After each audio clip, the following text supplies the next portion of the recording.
go. We good? Okay. Are we good? All right. All right. Thank you so much. Best for last, as they say. Thank you. All right. So my name is Tanya Dragon. I'm the VP of product at a company called ClickHouse. Just a quick show of hands. Who here has heard about ClickHouse? A couple of hands. That's great.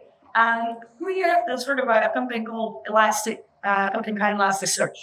A lot more hands than one. Okay. So previously I was at Elasticsearch. I'll do the intro in just a minute. I am a product manager by training. Before that, I was a consultant, so I started off as a practitioner. And I would say I really enjoy working with open source technologies at open source companies. I'm going to spend the last 10 years at research companies. And specifically, my role has been adopting these databases to observability use cases.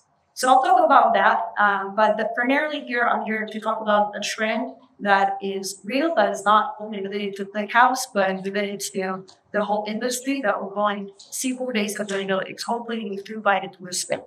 And it's not for everyone, so I will try to outline whether or not it's the right choice for you and your organization, because our data requirements, different team and tech activities. So I'm going to start with a bit of a historical context, and then go to some real-world examples, because I can talk here all day about SQL-based observability, but you probably want to know what your colleagues are doing and how they're doing it.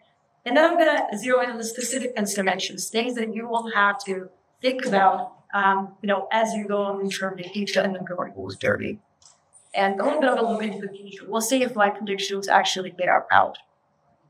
So historical context. First of all, SQL. You're a big pioneer. As for SQL, it is 15 years old.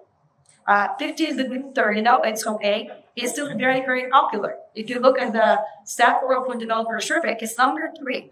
Number 3 programming language. Believe it or not, SQL is actually turning from good. Can you do that? I didn't know that. Does anybody know actually what the first SQL database was? Relational software, which was speaking Oracle, correct? I had to look it up too. I didn't know that. Anyway, it's really, really popular still. In fact, many of you probably still run Oracle, but that's not why it's popular. The reason it's popular, actually, is because it's making a comeback. So since the days of Oracle 50 years ago, there have been a number of iterations to what SQL has done. It was applied to this area called online analytical processing, but those systems were quite niche. I didn't know, like Hyperion, Essbase. I've never used it. And there's a few others that I have worked with as a consultant, but they were quite, I would say, really chosen within the BI team, and not something most of us practitioners really have access to. Very systems for a lot of data. Until the cloud data warehouses. Who here has heard of Snowflake? Yeah, Snowflake. That's right. So you've heard about it, even though it's not in DevOpsDay. Why? Because it's a very easy to use cloud data warehouse. It really democratized this concept of an OLAP system because it made the experience of both running and using a data warehouse much easier. There's others like Redshift, BigQuery. This has really brought SQL back to the forefront of many engineers and analysts. And now, where we are right now within this domain, it seems like every week there is a new open source real-time analytical database. So ClickHouse is one. ClickHouse have open source in 2016. There's others that preceded like Keto and Joy, but this area is really heating up. But what's really interesting about it, and this will walk up on the next slide, is it's starting to make inroads into observability. But before I go there, let's look at what is observability. Just like SQL, it's actually also a big tool, believe it or not, at the birth of observability. It started in systems engineering. If you read computer science textbooks, it talks about a system, it needs to be observable, which is a coordinating system. It has outputs that you as a engineer can look at to know what it is. There's a lot of theory behind what it is. In practice, it became much more relevant to all of us in the days of Unix, when we realized that we have Linux and Unix systems. We have to somehow observe multiple systems. So syslog and rsyslog in particular has really become the first way that we have centralized this information. But Linux probably is about the only systems that we had. So Slug was kind of the first, I would say, technology agnostic centralized software, right? And vendor that tackled this problem. Of course, Splunk was an innovator, right? And still maybe probably on Splunk, it makes sense. Where I've been doing the story is I joined the Lightspeed on the ground floor. So I was with one of the first PMs. And when I took them, like, yeah, why don't you look at the logging use case? And that became the primary use case for Elastic for a long time. The ELK stack, of course, was the open source alternative to Splunk. And then just like in the data warehousing space, Datadog sort of made that whole experience of running centralized observability, very much key to what they're offering. So the same kind of progression happened in observability. And just like in the data warehousing space, we see a lot of open source activity now, including open source standardization. So open telemetry, we're actually ahead of the data warehousing space. We have standards for shipping data and semantic conventions. The net community still very much struggles with that. So the fact that we have this culture built in open source is really helping us not only develop our own technology, but also look at other areas and pull over technologies that make sense for us. But why are we doing that, right? Because again, there's a lot of activity. There's also Fauna with the Loki stack. So why do we look? And the reason you would do that, the reason you would take a SQL-based, all of database and apply it to observability, ultimately is a disruptive level of innovation and benefit delivery, primarily because of cost and performance. That would be the reason, right? We build a lot of data. Ultimately, observability is a big data problem. We all struggle, I would say, sort of serve our customers because ultimately they have their ways they could absorb all the data forever. Before that's not realistic, right? So when there's technology that allows us to either significantly reduce costs or with the same cost of the platform to store 10x more data or provide 10x more look back, that's attractive to our customers and something that we have to look at. But as I mentioned, 10x is important. Usually you wouldn't make a migration for the 1.5x or even 2x kind of. It has to be disruptive. But that's exactly what's happening right now. So we'll talk about this in a minute. Before I jump into examples from the real world, the typical architecture today for doing yourself stacks and observability looks something like this. You have data shippers, maybe even standardized, but to actually not. You have some custom or vendor-specific ways of shipping data from your application. You could logs, measure spaces, profile data, versus a number of signals. You could optionally be using something like Outbound or another message bus to remediate that. It's a great way to transform the data to the same format, because it's a different formats. And then you have data slips, which can vary by signal. On the UI front, is really a great resource to use also in different data stores to monitor persons who ask the specific. You can have it custom UI stuff with some organizations. SQL-based observability looks very similar. Notice there's not a ton of difference on the slide. The data store is simply just SQL data store as opposed to kind of a NoSQL or custom data store. So that's the big architecture does not reach the challenge. We may need to sort of architect the inside of this black box and exciting pickup, right? But the overall architecture is the same. Will look very similar here. I'll talk about the UI pieces when I get into considerations. So that's SQL boost. But let's first talk about the real world example. Is there anybody doing this right now? And of course, right, I wouldn't be up here talking about it was a dream, right? So in 2018, we were famously, hopefully it's 20 years in, published a blog where they talked about moving to a SQL data store from Elastic for the loading program. And at that time, was just a revolution. Why do we need to take ClickHouse that was built for clickstream data, right? Web analytics, data warehouse, on the web analytics side. Why would you put it in your logging stack?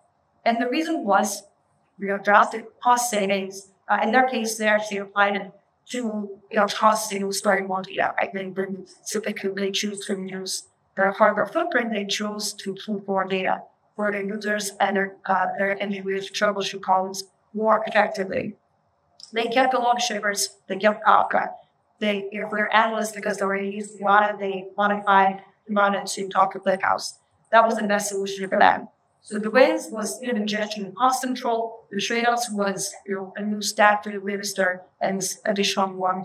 You can find all of this on Order's blog as well as a video talk that they did with a deep dive on this. So this was 2018. Since then, many companies followed. So Comcast is the two media companies with huge amounts of traffic to serve their media pipelines. Things they also talked about this their use cases. By the way, the diagram from Uber, it is quite simple. The only thing here that I will mention is an index optimizer. So one thing that's important to understand is that SQL data stores are typically not schema blocked, right? They have a schema and you have to think about that. So I'll talk about iterations. So they have a process to modify an index first and run it by the kind of users. But anyway, more recent example, we're going to real world examples. 2 weeks ago at QFund Europe, eBay talked about their traceable use case. And here, again, they replaced a data store, which is a name, I know what that is, and we put ClickHouse in. They did open telemetry. So in their case, they're completely standardized on Apache 2. They're completely standardized on telemetry, but they have a custom UI. And their architecture looks like this. They have applications, consumption correctors. As it turns out, from their code up, that was the hardest part. The hardest part was actually tiering over telemetry to do sampling in an effective way at their huge scale, and all the folder goes into a trace store, which is ClickHouse-based message store, and sure, like it's the name of their custom console they built for their engineers. So this is a more recent example. As mentioned, there are many companies in between here. At ClickHouse, we, of course, also figure shipping, and we have a cloud offering, so while we're open source technology, we as a company are commercial markets cloud. We have cloud engineers. They would like to look at their logs. We have database engineers that really want to store every server log forever. This is just how they roll. It would be a huge cost. We actually tried to sort of see how much it costs us in that on. It would have been ridiculous, right? Because this is not a solution for us in our needs. And so for brand new log retention, we took a look at what do we take to build this ourselves. We'll say ClickHouse. 1.5 teams, so 1 to 2 engineers, depending on the work project, 6 months to go the stack, and we're maintaining now. We focused a lot on this. The architecture, as I mentioned, is quite simple. It looks exactly like it would look like with a non-speaker store. But the data volumes are staggering with incorporation with several staggers. So this is what I'm talking about. By adopting technology for another space, if the technical underpinnings allow you to do something in a 10x more efficient way, it made sense. So we'll see the size in the web. This is the cost of our staff based on ClickHouse. If you overlay the web download, that line will stay to be flat, right? For us, really, it makes sense to run with this UIS staff as opposed to using a combo offering. Even if you compare to something like Elastic, right? So the yellow line is a ClickHouse-based solution. In here is Dargo. Elastic is blue. Even though it is open source, because of the two considerations I'll just mention, one of which is formatting indexing or not, Elastic ends up being quite pricey as well. And that's because of the underlying choices that data make around indexing your data in a seamless flow. All right, so let's talk about these considerations. I already mentioned schema several attacks. And this is, again, specific to SQL or Java stores. The issue is schema. It's ultimately a database. It's SQL for a reason. It defines the schema. So, for instance, in the case of eBay, they had to think through their trace store. Like, what is that going to look like from a schema perspective? There's a big table with traces. Trace ID is indexed on, this is where you use index beyond tables. For instance, you would then link on the tenant in the table to be during join. So this is their architecture. Uber actually took this database that requires a schema and built on top of that a schema agnostic data model, as they call it.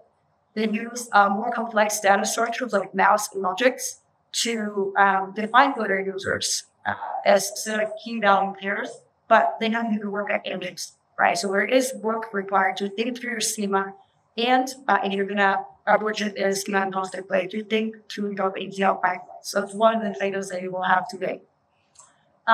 One other thing I did want to mention, I think there was a speaker earlier in the morning session we talked about cyber bullying, right? There's a difference between logs next to interest rates. So if you are going to approach it with a all-out data store, it's useful to actually not necessarily, think about all these events separately, but think about just events and attributes. Some are generic, some are strings. It really helps in some cases to not necessarily be very strict about distinguishing between these sorts of things. Just think about your customers, think about what they need, is spoken as what's called wide events. So this is an example from a recent Hacker News thread, basically a blog that one of the students really through. Really good discussion if you haven't seen it. By the way, I don't know if Sweet Hacker News here, I love it. What it did, I thought it was a fascinating discussion. I would highly recommend digging into and thinking through that part of the video. All right. So you hear the schema, you have your shippers shipping data. What about the UI? In the end, analysts to be productive, they need to look and see. Are you storing it no matter how efficiently? That's not enough. All right, so let's talk about it. Grafana, for a while, I would say it's the only game I tell, but it's a really good game. It's very easily accessible. ClickHouse in particular has a plugin for it that looks really good. The logs, traces, it's what looks as a native JavaScript book like Grafana. Interestingly, though, when I was talking to a few folks here, another review was aware, there is a project out there, you may or may not have heard of it, called Perseus. It's an Apache 2 license alternative to Grafana. Grafana is a very, very early project, but I'm personally watching it very carefully. The project states that the goal is to mature and donate this UI to CNCF. If that happens, that can be really, really interesting. Obviously, we would love for persons to have the same kind of plugging up to different data stores as Grafana does. I think they've done that very well. So we'll see how this evolves. There's a lot of innovation happening in the UI space as well. As Boomer did, though, if you have existing users that they are used to well, you know what? You may have to, for some time, use a side-by-side strategy where you used to sort of like offloading some data sources to the UI. For Kibana, Uber had to build their connector. Now they're actually some standardized connectors. I'm listing one of them. And for Splunk, there's people DB Connect. And it's there to query SQL data stores. And guess what? All that data stores are SQL standards, so we use now. So it actually works quite well. We can use Splunk, like something like ClickHouse, and Splunk remains the front end. And Urban Heaters on day one don't have to change how they query. You could build your own UI. There, I would say, if you're really going to start from scratch, maybe also look to something like Apache Superset. It was built for business analytics, but because it's SQL compatible, it could be a great starting point. It's actually licensed, you can modify it, and some organization tools that not only from MSIs, but from DevOps as well. So tons of options actually there on the UI side. Query language, this is not a question I sometimes get. SQL, is it really going to be as compact as domain-specific query languages? Depends, right? And if you look at this example, on the right we have Splunk, on the left we have Elastic querying DSL. Of course, we don't actually connect them, they'll still come on and we'll send out and send to us the search. It looks okay. I mean, on the Splunk side, this is querying duration and repeated by level. The SQL isn't most of that. I mean, look, I'm not a SQL pro. I would say that before I joined ClickHouse, we ran across SQL, but this is perfectly human readable. Is it always going to be as simple in every example? Maybe not. And this is where, and I'm actually really proud of myself. I got this podium talk without mentioning Gen AI, and now I know. Gen AI to the rescue, right? SQL was 50 years old. It's very standardized. It's super easy to write a pullback that takes natural language and converts it to SQL. Actually, much simpler than for domain-specific, if you are unique languages. So actually not very hard. This is an example for a cloud offering. If you're performing plugin, we'll have some release very soon. We don't know SQL. It's much, much easier to learn that today compared to even years ago. A few other considerations. These are not specific to SQL data stores. that any do-yourself stack, you will have to do development dependency. This is something that Uber, of course, got through and they fought or they talked about around blogging presentation. There's nothing super complicated here. We'll have to figure out if you can limit your users, by resources, and what they insist that the good news is that all of data stores, because they are developed for BI domain, is very real there as well, usually have the developers for that. And multi-region considerations. Yeah, this is something if you're building your own platforms, you already know. Data gravity, transferability is real, likely you're going to be thinking your data in regions, but then the question is how do you create costs? So for instance, do the exact source support, this should be occurring, then we raise because that's on the potentially an important part compounding your architecture. In the case of ClickHouse, which is their one uses ClickHouse, we actually rely on Rohana's ability to federate queries, which were quite great. And we discussed that in one problem, how they will third party. So in the end, right, if you're looking at databases outside of the observability domain, if you're looking specifically at SQL all the data source, some considerations, at least based on the customers that I've spoken with. First of all, not all SQL all data stores may be equal. Some are built for more real-time use cases, and some are built for more offline analytics. When I say real-time, I'm bringing it in quotes because it can mean a lot of things to one different people. In the end, observability for us, what matters is streaming data ingest, so always on, and fast, whereas faster in a couple of seconds, right? They will basically not get bored by that and will not walk away from it console on large amounts of data. So that's talking about real time, something that's really built for offline reporting, very large reporting, 10-hour report, position join. That's not really what we're looking for. Data compression, that's the biggest impact on cost savings. If your data compression is 2x, that's not, you really need to look at something that's going to deliver 10 to 100x compression from data in order to get the kind of cost savings I'm talking about. Another thing that's going to be important is separate storage and compute. Putting especially cold data onto object stores and still something about decoring it, scaling compute separately, that becomes important at scale. So ability to do that with data store is going to be table stakes. Interoperability. How easy is it for you to take this stuff or just put it in very existing architecture? Do the other pieces just continue to work? That's, again, also part of your migration costs. SQL compliance. The reason I put it here is, of course, GenAI and Copilot. The truth is, no data store is 100% ANSYS SQL standard compliant. They're all a little bit different. There's a Postgres variant of SQL, there's MySQL. So everything is a little bit different. How close do you get is really the question. And again, that influences how easy and how transferable is the skills of analysts that comes to the system. And I already talked about that through TCO. In my opinion, switching costs really start making sense at within the 5x. Even if you're increasing by 2x, you need a switching cost. Maybe that it's a wash. So just kind of to pull out a comparison, ClickHouse in Survey again has been adopted, the most, I would say, in this domain, but it's not the only SQL or data store. There's also Apache Druid, Apache Keynote, we see ClickHouse, there are others that I see on Acme all the time. I look up all of them. I know there's a lot of innovation happening here. One that doesn't fit here because it's not an open source system, it's actually BigQuery, right? So this is a data warehouse that is often used for storing logs that are a little bit less frequently queried. And the reason it makes sense there is your pricing model is by scan amount of data.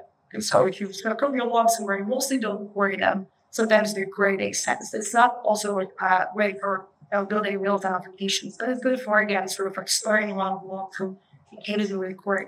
So applying, again, data warehousing and SQL-based technologies to the space is happening. It does make sense, and consideration is you just heard about.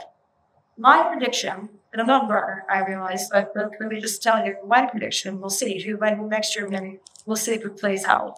Because I do think observability also will continue to gain scrutiny from our leadership in this industry. Not just due to the economic times. It's just, as every industry matures, we get more and more savvy, and we start asking questions. about including artificial. As a result, DevOps engineers will continue to search for disruptive solutions to various challenges, including cost and performance. And I do think that real-time audit databases will want to provide that 5% elements will continue to help us on this journey. So thank you very much. If you would like to see more, there are lots of you both from ClickHouse and from users that I just mentioned. You can also find me on X, LinkedIn, and Medium. And thank you so much for staying here. I really appreciate it. Please let me know if you have any questions. Amy. Thank you so much. Do you have any questions? There's a lot of information. Who here has used real-time LLM database, ClickHouse?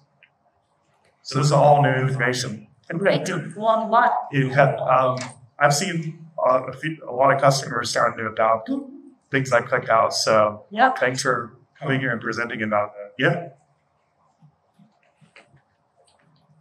So the compression on that easily is the same. You said it's 1.5, 2x is outworthy, and you should 10 to 100x them.